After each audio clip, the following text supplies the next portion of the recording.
Hello, this is Grant. Welcome back to another episode of Dead Rising 2 Master Run. So we have a little bit more time to kill. We're going to be doing the shopping spree scoop, which involves us saving a couple women over in Royal Flesh Plaza, but you have to carry their gifts for them. Now they're a little glitchy in that they won't necessarily spawn if you're coming from the safe house, so you have to go to some other area and come back, which is fun because they don't spawn till 9.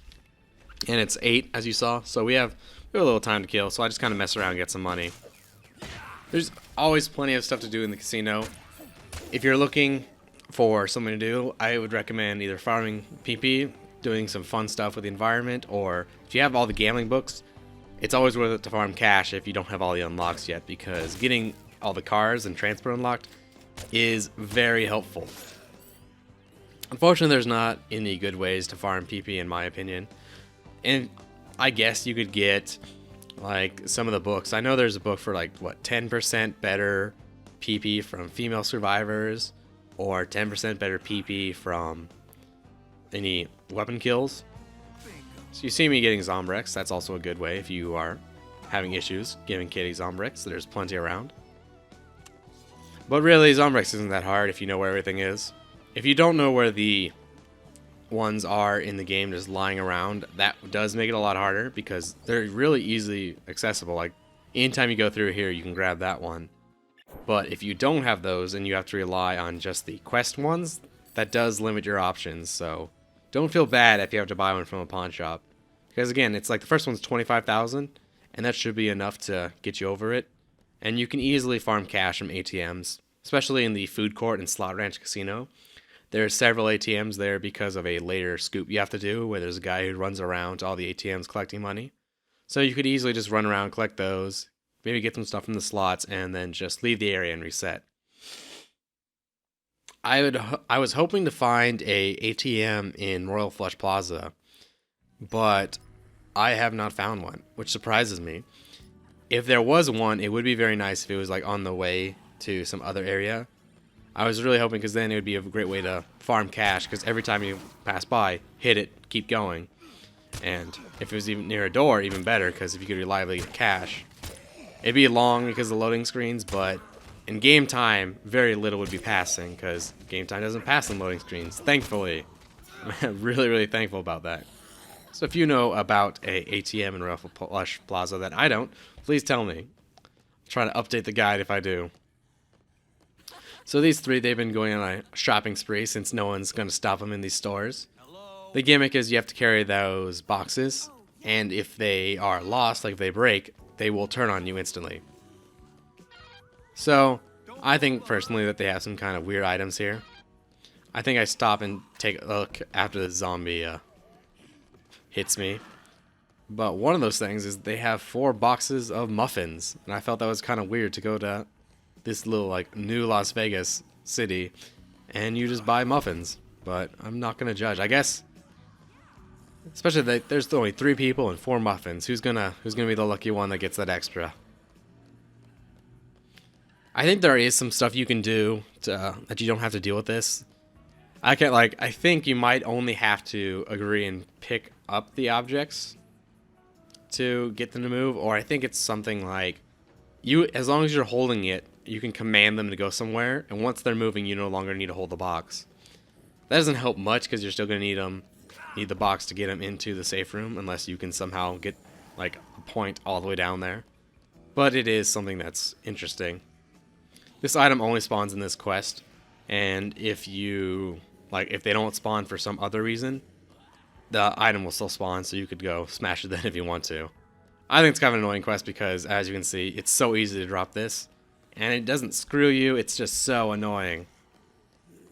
Dead Rising 2 is going to have lots of rants about me trying to pick up heavy items and then dropping them instantly.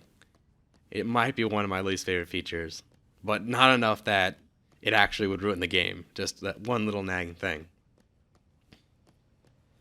Overall, these survivors, if I recall, are actually really strong. I think they share it with the 3 prostitutes or escorts later on in the game, where you can give them items to like have them fight, but for some reason they have unique punches that are extremely strong already, so you don't want to give them anything because they're better alone. Like, there's a lot of survivors that have like weird quirks like that, but they never tell you. I talked about it in Dead Rising 1 where like there's one survivor and she's the only female survivor that can wield heavy weapons, but they don't tell you that. That's the thing. Or certain survivors will react to certain like stimulus. Like, I know in some there's like 2 or 3 survivors that would completely break down Dead Rising 1 and they would like crawl on the ground if they got too scared or anything. And no other survivors do that. Just like this one weird little feature. It's kind of neat, but I feel like they should have some like system for ranking survivors where you could say like, oh, this guy is this brave, he is this strong, he does this much damage, he's this likely to help you, he's this likely to run away, what objects he can carry. I think that would be very helpful. And in a way, what I would really like to see with Dead Rising is maybe keep the story mode as is right now, but have a randomly generated infinity mode where so you don't need to go look up a guide every time, or like you can't rather, but you need to on the fly make judgments like, okay, this person's like will give me Zombrex if I get him to the safe house, but he's really scared and he's going to be a liability, like, so do I want to take him? And then also every time you start that mode again, it'd be such a great sense of discovery, like, okay, where is this guy spawning now? Like, what am I going to need to fight to deal with it? I think that could do really well because they already build all those systems. They just don't really take advantage of them. It's like how this is a sandbox game, but you don't really need to do really anything in there.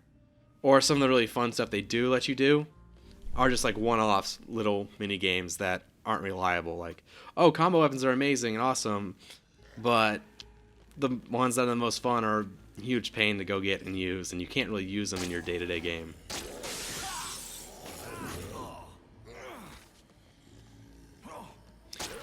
I think one of my go-tos, I just like swinging the bat. Really, getting that 50 PP for zombie kills doesn't help you. In a way, it's probably faster to farm kills and then get PP that way than just the individual PP points you get for these.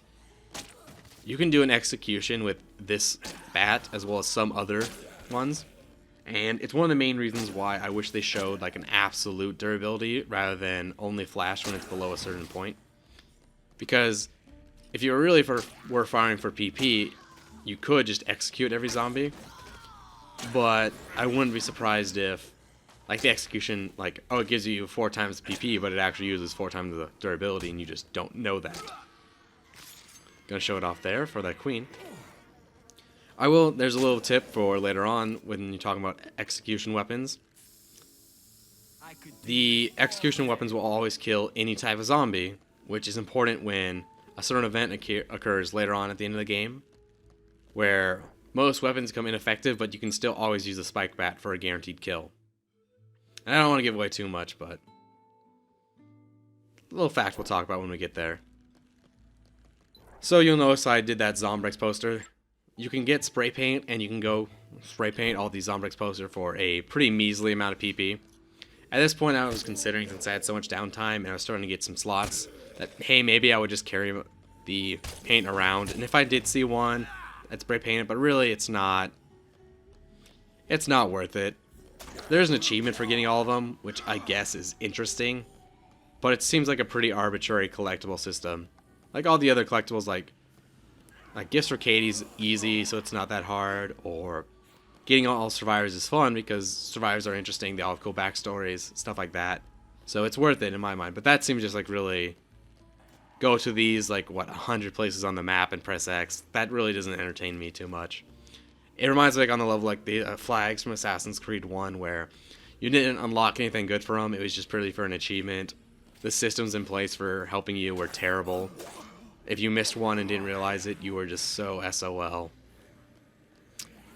And I feel like games can do better at this point. Like, I think they've gone through that phase of just arbitrary collectibles to lengthen game time. But I don't know. Some games still do it. I'm hoping it's going to be a trend that kind of dies out. Leave a comment below. Tell me what you like. Personally, I like some collectibles. Like, some can really put some really cool stuff in the game. Like, technically, I would consider, like, doing all the combo cards collectibles. But on the other hand, it's kind of cool. You go out, you get to see what the card does, have some fun with it, and maybe you're like, oh yeah, I'll totally add this to my repertoire. Other ones are just like I said, the Zombrex posters.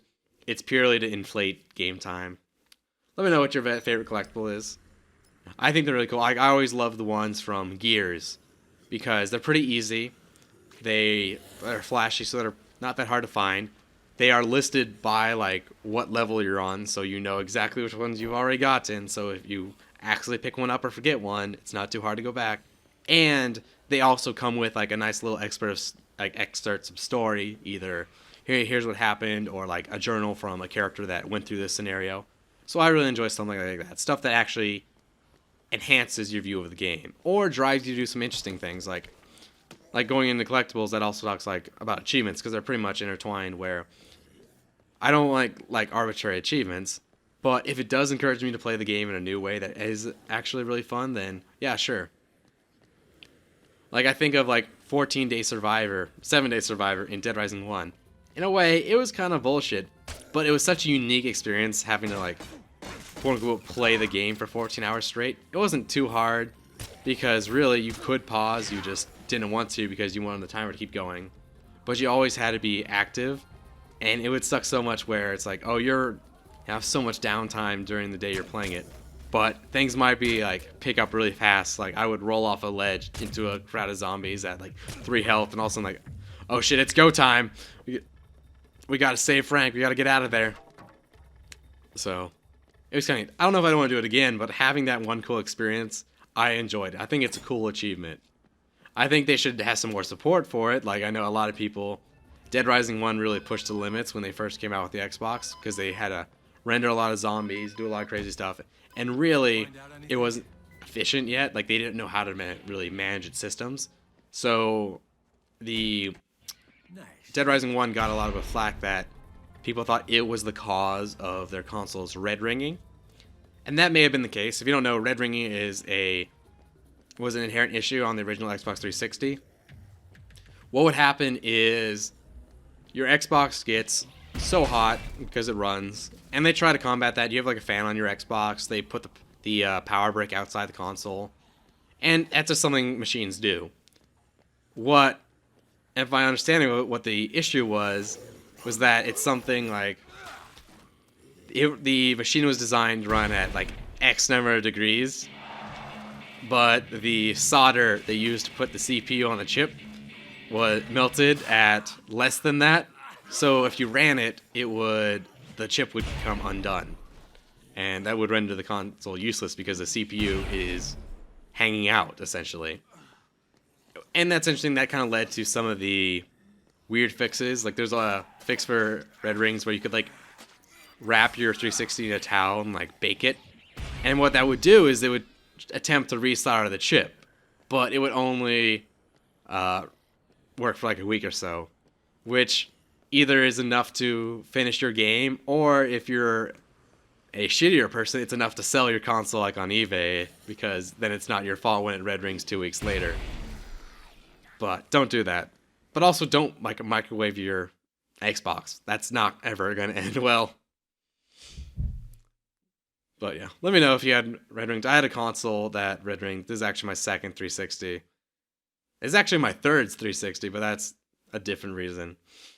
And I remember the exact time I was playing Gears of War 2 Horde mode with my sister, and it was like just wave, like man, this wave all of a sudden was just like click, and you see those like 3 red lights. That's the air code for what became known as the red ring, and it's displayed like on the little Xbox ring. That's the power button, so it's how it got known as the red ring, even though theoretically a red ring is any actual hardware failure, which is unfortunate. But back to Dead Rising. I have this little like guitar here. I remembered it being a better weapon. I don't know if it got nerfed or something, but I remember it was very good at killing zombies. Turns out, really, it can, but it doesn't have the punch for it. It's really just to knock them down. It is very efficient. Like, if you're just looking to knock them down to like save survivors and get them out, it is very efficient. You only need to use like 1% out of 100 to do what you need to do. I don't fully understand the purpose of holding down the button and continuing to play, because that first blast is the only thing that will kill, and the second blast has a hard time knocking anything else down. So it's really just like you might as well like keep pressing X instead of holding it.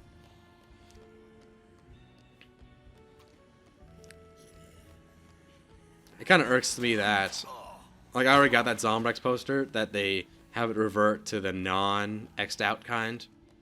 Just from a sense of inventory management, it would be nice to, or collectible management, it'd be nice if that was a thing, that once you had it done, it would always look that way.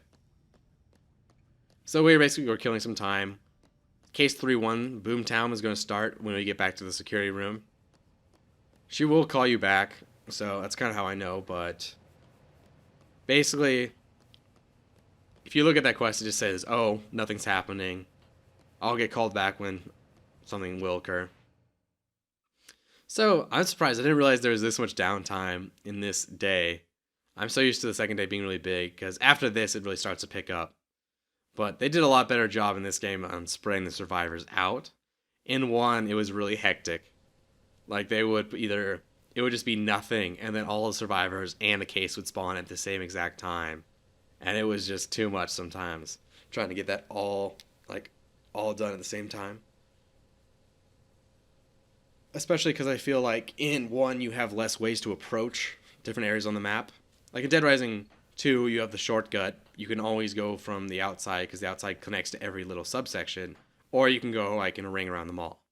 Whereas in 1, the park, you could use sometimes, but for the most part, it's like you either go straight to it or you go through the park, and you don't want the park because of the convicts. He admitted it to my face. But that's not possible. Why would he let his own That was some interesting camera work. sabotage his own show? I actually like Rebecca as a character. My own eyes. It's interesting. Is that who your source is? TK? Don't I mean, I think maybe it's because it's just like, I like simple characters, and Rebecca's like thing is just, came from outside. she's a reporter. She tries really hard at what she does, but she's not actually the brightest. I can't So, I think it's simple. I think if you try to do too much with the character, it just becomes convoluted. Like, I don't know if Chuck, for example, is he a complex character because he has like all this grief from his wife's death and stress from taking care of his daughter and the zombie apocalypse and all this like people accusing him of causing it, or is he just actually just has no character at all because he's a player character? I feel like it just gets convoluted. So we're gonna take some vodka and heal up. I meant to heal the vodka because the vodka is gonna fully heal me with that book.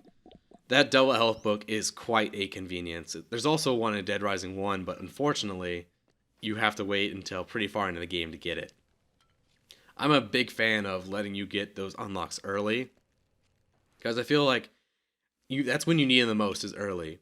As you get further into the end of the game, it doesn't matter because you have other options anyway. So it's like playing from level 1, that double health book is a big deal to me because that lets me fully heal off like snacks. Whereas by the time I'm level 50 and it's the end of the game, it's like, it's nice, but I have enough health I don't even need to heal. Which I would define it with, like I said, I actually like story mode if they still had that infinity mode on the side. I really had wished that it had became more than what it did in 1 and that they continued it into 2. I think, if I recall, Dead Rising 3 doesn't have it, but they have some kind of like nightmare mode that's supposed to be pretty hard. We'll have to see. I'll have to get around to that. Hopefully I can get it to the end before the end of the year, because otherwise I won't have my roommate's Xbox One to use for free. I've also never noticed how saucy these like newspaper stands are. My biggest fear is that like I'll get a takedown request because of like violence or nudity. It's like, that's not me, that's the game. Thanks for watching. If you want to see more, check out one of the links below. Till next time, don't take your zombie safety for granted.